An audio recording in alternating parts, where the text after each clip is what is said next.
예, 안녕하십니까. 밈파파입니다. 밈 트렌드, 밈 상황에 대해서 브리핑을 하도록 하겠습니다. 일단 비트코인 상황을 보시면요. 다른 유튜버 분들 통해서 많이 보셨겠지만 지금 하락을 지지하고 조금 반등을 했지만 평균 회귀 역학에서 추세 및 모멘텀 구조가 여전히 약세이기 때문에 이 저항을 잃게 되면은 또 한 번의 하락이 있을 수 있다.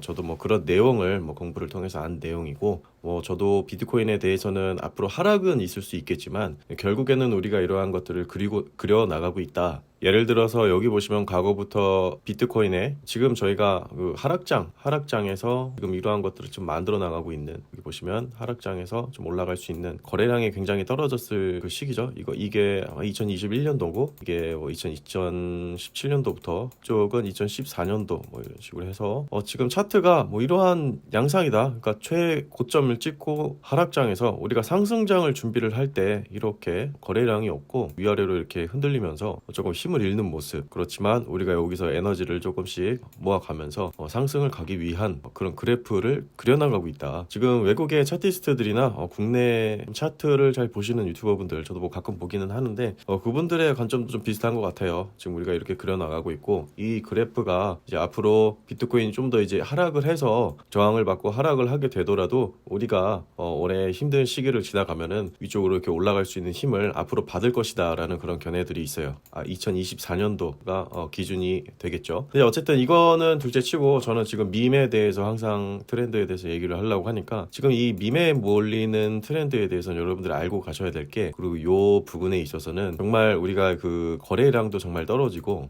사람들이 어떤 양상을 보이냐면은 기존에는 우리가 엄청 올라가기도 하고 엄청 떨어지기도 하는 이 하락장에서는 그래프의 변화가 굉장히 크기 때문에 하락장에서도 사람들이 베팅을 하고 이 하락장에서도 내려갔다가 올라갔다 내려가고 이런 양상이니까. 그런데 이러한 거래에서는 보시면은 이 안에서 꿈틀꿈틀거리잖아요. 여기서도 보시면 이 안에서, 그러고 지금도 약간 그런 건데, 사람들이 크립토에 대한 흥미를 잃게 되면은 사람들이 도박 심리가 올라간다고 합니다. 왜냐면 우리가 크립토를 접근을 하는 이유가, 주식보다 크립토를 접근을 하는 이유가 또 많은 상승, 우리가 손해를 감수하더라도 더 많은 상승을 바라보는, 그게 우리가 지금 현재는 밈코인, 밈 트렌드에 와 있다.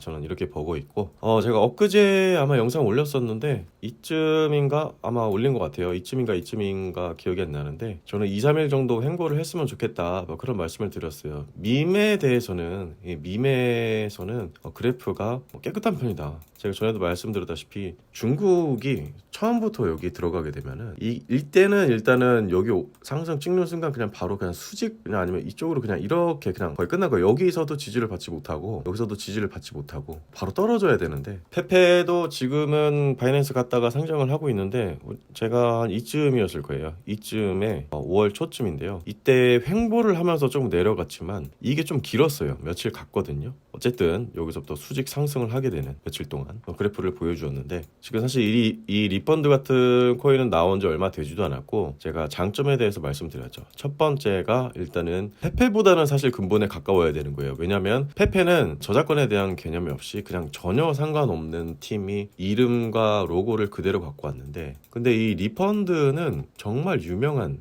크립토 펑크, 이거를 실제로 소지하고 있었던 정말 돈이 많은 사람이 만든 그런 스토리를 갖고 있다. 그래서 지금 보면은 외국의 인플루언서들이 하나씩 언급을 하고 있고, 페페를 굉장히 많이 갖고 있는 그 사람도 최근에 리펀드를 언급을 하기 시작했습니다. 트위터에서요. 그리고 방금 말씀드렸다시피 제가 중국 자본도 중요한데 이 중국 자본이 너무 큰 세력으로 있으면 좋진 않아요, 처음부터.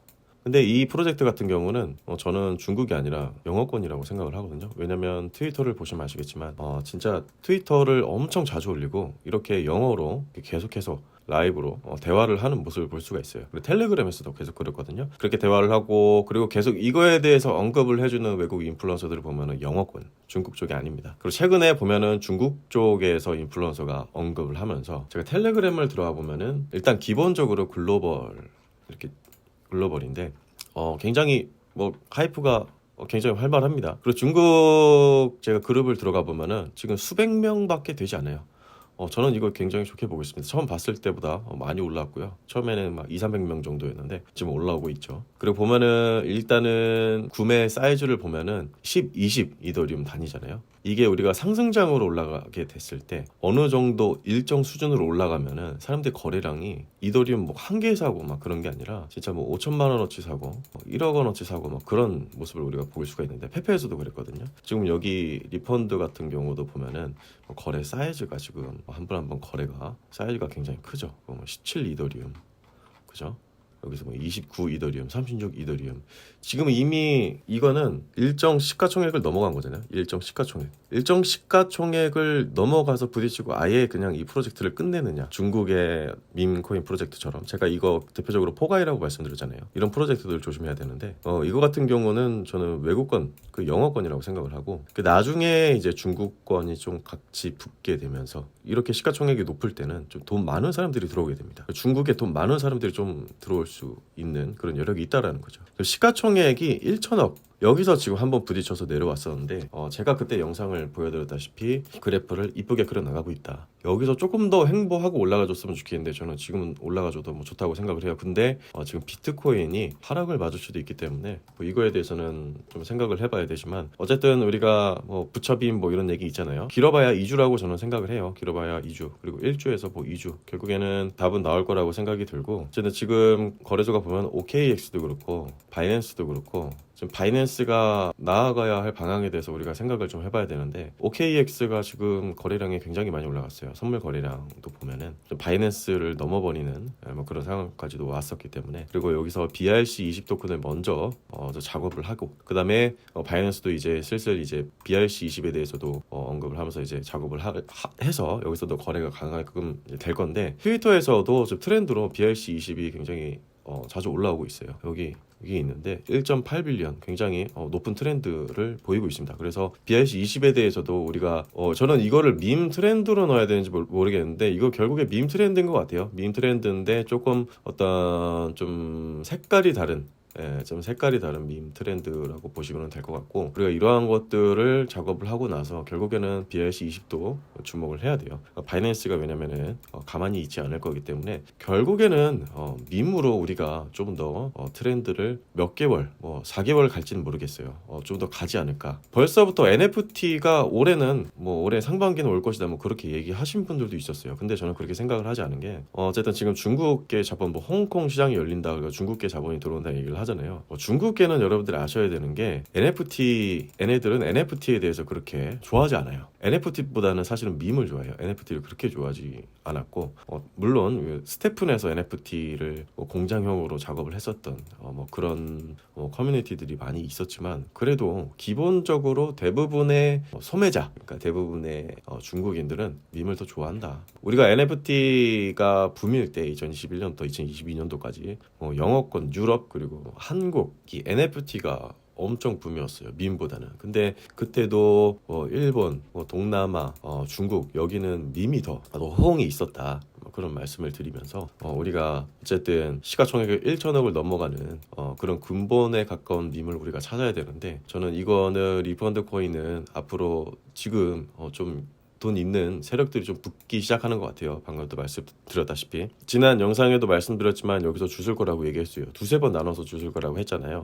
2번 구매를 했어요. 한 번 더 구매를 할 생각이고 시가총액이 어느 정도 됐을 때 매도를 할 건데 이거에 대한 견해는 여러분들이 좀 더 DYOR 검색을 하셔가지고 트위터 트렌드나 트위터에서 인플루언서들이 언급하는 그런 것들을 보면서 여러분들이 좀 정하시면 될 것 같아요. 어쨌든 저는 리펀드는 ATH 추천은 아니지만 저는 정고점을 당연히 터치를 할 거다 그렇게 보고 있기 때문에 리펀드 코인도 눈여겨보시면 좋을 것 같고 지금 나오는 민코인에서 리펀드 코인하고 그리고 벤 코인 그리고 몽 코인 이러한 것들이 지금 트렌드로 많이 올라오고 있는데 벤 코인 같은 경우는 모르겠어요. 조금 페페랑 비슷하게 외국의 그 캐릭터를 그대로 가져왔는데 하이프를 보면은 조금 저는 이게 중국계인 건지 어딘지 정확히 모르겠는데 저는 구매를 안 했어요. 이것도 되게 인기가 많다과 그리고 몽 같은 경우도 굉장히 언급이 해외 거래소 이런 데서도 언급이 많이 되는데 몽 같은 경우는 저는 관심을 두지 않는 이유가 일단 그래프가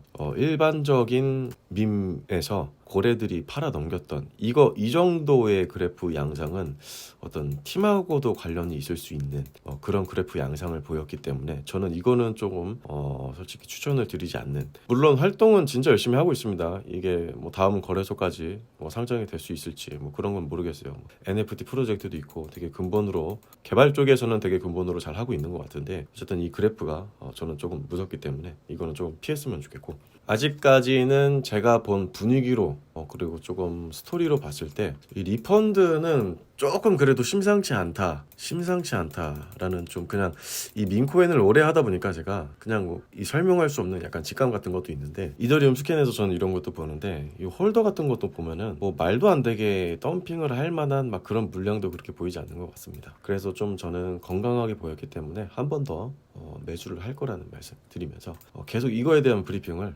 리펀드 코인에 대한 브리핑을 계속 해보도록 하겠습니다.